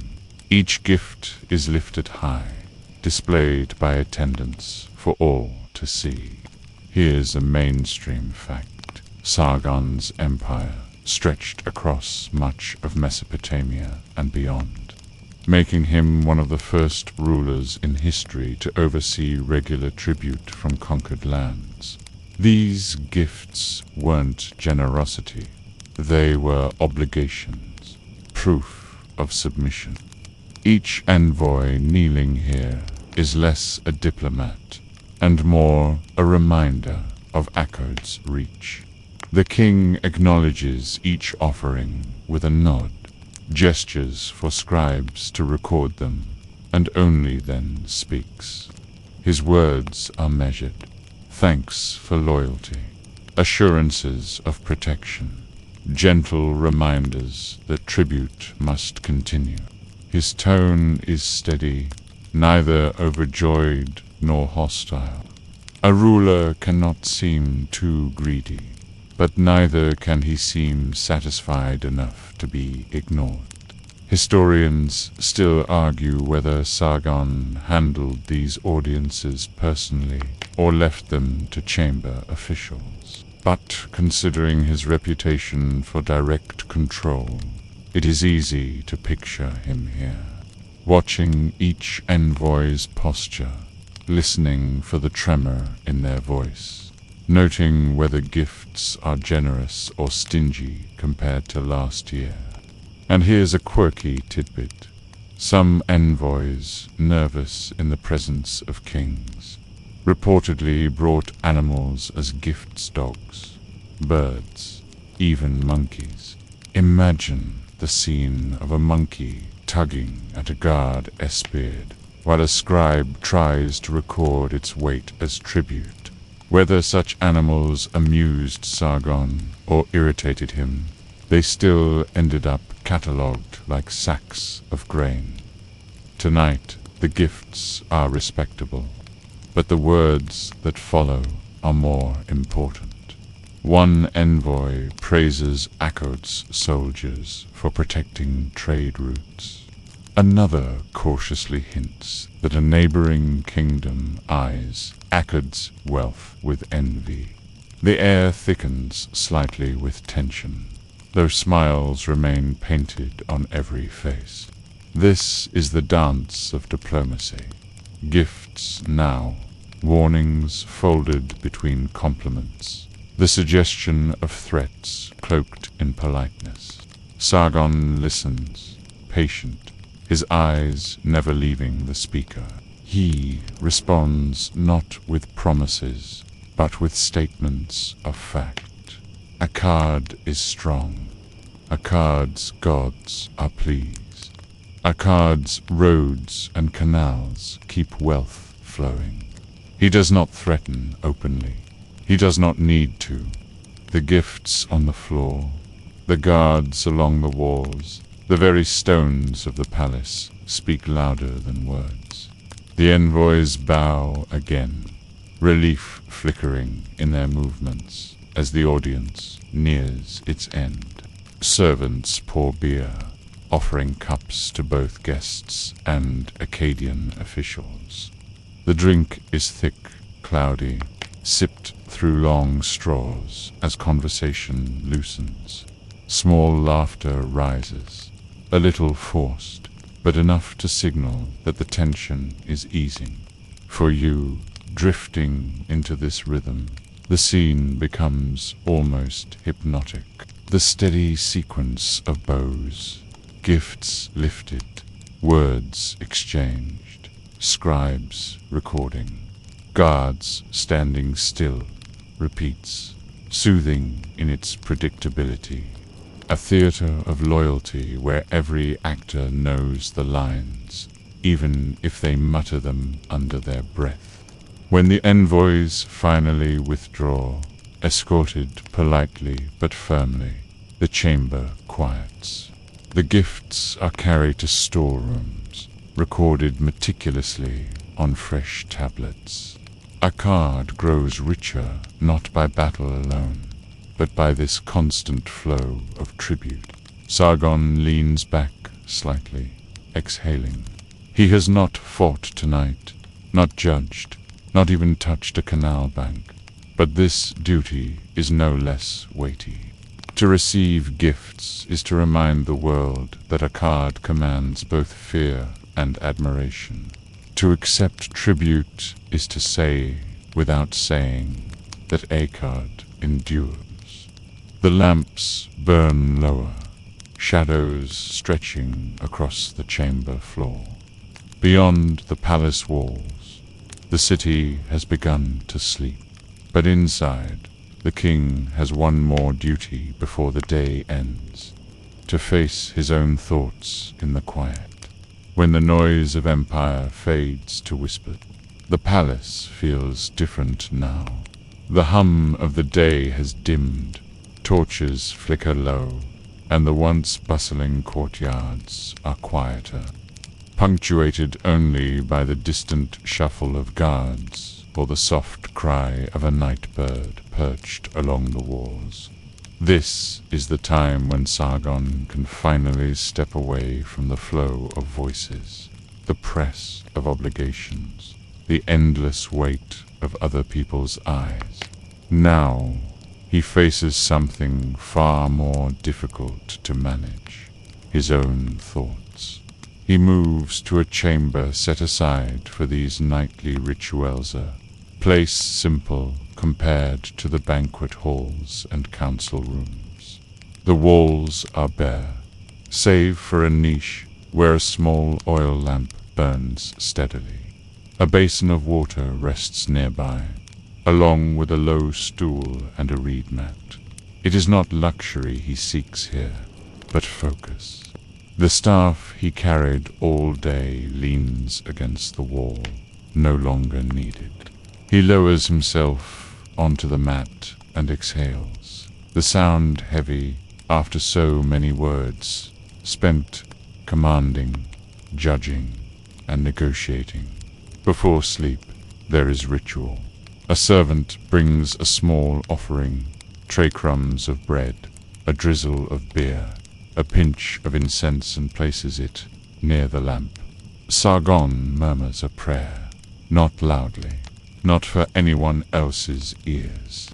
The words are simple: gratitude for the day, plea for continued strength, hope that tomorrow brings favor rather than ruin. In this quiet, the king is just another man asking unseen powers to keep the world from unraveling. Here's a mainstream fact. Mesopotamian kings often claimed divine dreams guided them. Night wasn't just rest, it was a channel, a chance for the gods to whisper instructions or warnings. Dreams could carry omens heavier than clay tablets, shaping decisions before dawn even broke. Sargon closes his eyes for a moment, perhaps recalling omens he has been told in the past. A lion appearing in a river, a star flickering strangely, a temple flame refusing to light. Historians still argue whether such dreams were genuine experiences or carefully crafted stories to justify decisions already made. Either way, kings used them, and tonight Sargon wonders what message the darkness might bring. The chamber is still, yet not silent. You can hear the faint hiss of the oil lamp, the soft creak of wood in the cooling night, the occasional murmur of guards outside. Bit S. The kind of quiet that docently arrays sound, but stretches it thin until each noise feels deliberate. For a moment, you could fall asleep simply listening to it-lampwood footsteps. Breath, Sargon thinks of his empire. The canals dredged today, the rebellious whispers addressed, the envoys placated, the children's laughter ringing in his ears. Each duty feels small when seen alone, yet together they form the weight of history. He knows no one else has carried this before, not on this scale. He has stitched cities together, bent rivers into lines of control, turned clay tablets into the veins of empire. And still, it all feels fragile, as if one crack could undo years of conquest. And here, a quirky tidbit. Some kings believed evil spirits could slip into the body at night if certain rituals weren't followed. Protective amulets carved with images of gods or lions were often placed near beds to guard dreams. Perhaps near Sargon's mat rests such a charm, a small terracotta figure meant to snarl at demons while he sleeps. Even kings, it seems, feared what might crawl into their minds after dark. He leans forward, dipping his hands into the basin, letting cool water run over his palms. It washes away not only dust, but also the clinging tension of the day. The lamp flickers, shadows bending across his face, and for a brief moment the mighty ruler looks tired, human, almost vulnerable. Then he lies back on the mat, folding his arms across his chest, eyes tracing the ceiling where faint cracks run like maps.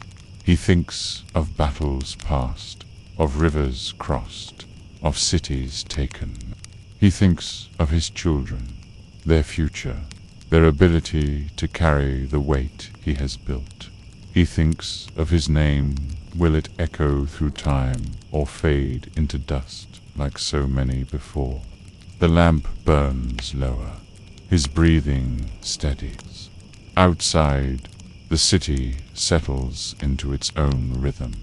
Dogs barking, river water rushing, the occasional distant laugh from a tavern still awake. Akkad sleeps, and its king slowly surrenders to the same. For you, listening in the quiet, the image is gentle. A king at rest, surrounded not by trumpets or feasts, but by the small, steady sounds of night. The empire breathes softly, and for now, that is enough. Tomorrow will bring new duties, but tonight the world drifts into darkness, steady as the hum of a fan in your own room, steady as the oil lamp burning low beside a weary man who carries too much. The lamp sputters faintly in the night air, and Sargon stirs once more. Sleep has not yet claimed him fully, for there is one last duty won that no servant, no scribe, no soldier can perform in his place. It is the duty of remembering himself, of holding his life in his own mind, measuring its shape, its weight, and its reach.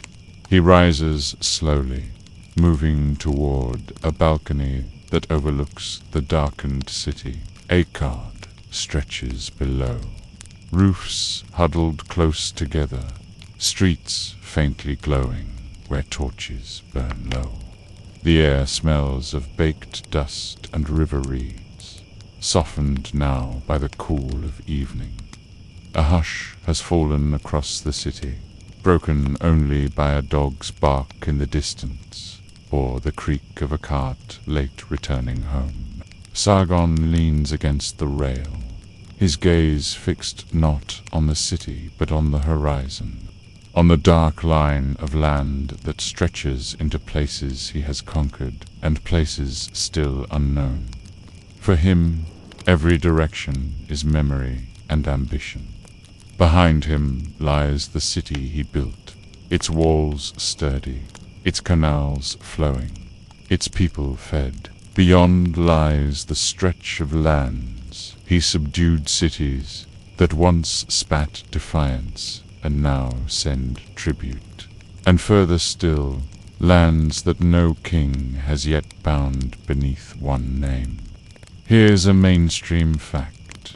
Sargon claimed that he ruled from the upper sea to the lower sea, from the Mediterranean to the Persian Gulf. Whether or not this was fully true is still debated, but it captures the way he saw himself, not just as king of a city, but as master of horizons. Historians still argue whether his empire was truly as vast and unified as his inscriptions suggest. Some believe later kings exaggerated his reach, turning victories into legend. Others argue that his innovations standing armies, governors loyal to him rather than to cities, and a network of roads and canals made such claims plausible. What is certain is that Sargon became more than a man in memory. He became a template for rulership itself. And here's a quirky tidbit. Centuries after his death, scribes in Mesopotamia were still writing legends about him. One tale described him as a baby set adrift in a basket on the river, raised by a gardener until destiny called him. Sound familiar? That story would echo through later traditions, attaching itself to other figures. Sargon's life became myth while he was still flesh. On the balcony, he exhales, long and slow. The empire is heavy, but he has carried it longer than anyone thought possible. 56 years, the tablets say. Enough time for a man to rise from servant to cupbearer, from cupbearer to king, from king to legend. And though his bones ache and his beard has silvered, his will is still iron. He thinks of succession, no of his sons, who will inherit cities of Enheduanna, weaving poems that secure divine favor, of the legacy that must hold even when his own breath ceases. He knows rebellions will come, disasters will test them. Perhaps the empire itself will someday fracture. But tonight he imagines his name carried forward, carved into tablets, whispered in temples, recited long after Akkad's streets have crumbled into dust. The night deepens. A breeze stirs, carrying the scent of river water. He closes his eyes and lets the wind press against his face, as though the world itself is bowing. Tomorrow will bring another dawn, another council, another round of grain, disputes, drills, sacrifices, messages, and meals. The cycle never ends. But he is ready, and you, listening now, can let that cycle lull you. The rhythm of duty's grain, judgment, soldiers, gods, letters, feasts, walks, canals, rebels, family, envoys, reflection, legacy. It is the drumbeat of a life so heavy and yet so steady that it becomes soothing in its repetition. Sargon's empire may feel distant, but his day feels familiar. Endless tasks, quiet rituals, moments of family, the weight of tomorrow. He finally turns from the balcony, extinguishes the lamp, and lies back down. The darkness folds around him, and for once he allows it to hold him gently. Akkad sleeps, and its king drifts toward the same. The lamp sputters faintly in the night air, and Sargon stirs once more. Sleep has not yet claimed him fully, for there is one last duty that no servant, no scribe, no soldier can perform in his place. It is the duty of remembering himself, of holding his life in his own mind, measuring its shape, its weight, and its reach. He rises slowly, moving toward a balcony that overlooks the darkened city. Akkad stretches below, roofs huddled close together, streets faintly glowing where torches burn low. The air smells of baked dust and river reeds, softened now by the cool of evening. A hush has fallen across the city, broken only by a dog's bark in the distance, or the creak of a cart late returning home. Sargon leans against the rail, his gaze fixed not on the city but on the horizon, on the dark line of land that stretches into places he has conquered and places still unknown. For him, every direction is memory and ambition. Behind him lies the city he built, its walls sturdy, its canals flowing, its people fed. Beyond lies the stretch of lands he subdued, cities that once spat defiance and now send tribute. And further still, lands that no king has yet bound beneath one name. Here, as a mainstream fact, Sargon claimed that he ruled, from the upper sea to the lower sea, from the Mediterranean to the Persian Gulf.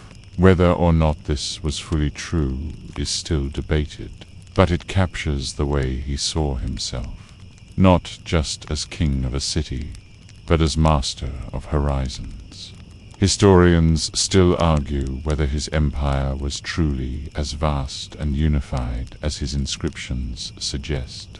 Some believe later kings exaggerated his reach, turning victories into legend. Others argue that his innovations standing armies, governors loyal to him rather than to cities, and a network of roads and canals made such claims plausible. What is certain is that Sargon became more than a man in memory. He became a template for rulership itself. And here's a quirky tidbit. Centuries after his death, scribes in Mesopotamia were still writing legends about him. One tale described him as a baby set adrift in a basket on the river, raised by a gardener until destiny called him. Sound familiar? That story would echo through later traditions, attaching itself to other figures. Sargon's life became myth while he was still flesh. On the balcony, he exhales, long and slow. The empire is heavy, but he has carried it longer than anyone thought possible. 56 years, the tablets say. Enough time for a man to rise from servant to cupbearer, from cupbearer to king, from king to legend. And though his bones ache and his beard has silvered, his will is still iron. He thinks of succession, no, of his sons, who will inherit cities of Enheduanna, weaving poems that secure divine favor, of the legacy that must hold even when his own breath ceases. He knows rebellions will come, disasters will test them. Perhaps the empire itself will someday fracture. But tonight he imagines his name carried forward, carved into tablets, whispered in temples. recited long after Akkad's streets have crumbled into dust. The night deepens. A breeze stirs, carrying the scent of river water. He closes his eyes and lets the wind press against his face, as though the world itself is bowing. Tomorrow will bring another dawn, another council, another round of grain, disputes, drills, sacrifices, messages, and meals. The cycle never ends. But he is ready, and you, listening now, can let that cycle lull you. The rhythm of duty's grain, judgment, soldiers, gods, letters, feasts, walks, canals, rebels, family, envoys, reflection, legacy. It is the drumbeat of a life so heavy and yet so steady that it becomes soothing in its repetition. Sargon's empire may feel distant, but his day feels familiar. Endless tasks, quiet rituals, moments of family, the weight of tomorrow. He finally turns from the balcony, extinguishes the lamp, and lies back down. The darkness folds around him, and for once he allows it to hold him gently. Akkad sleeps, and its king drifts toward the same.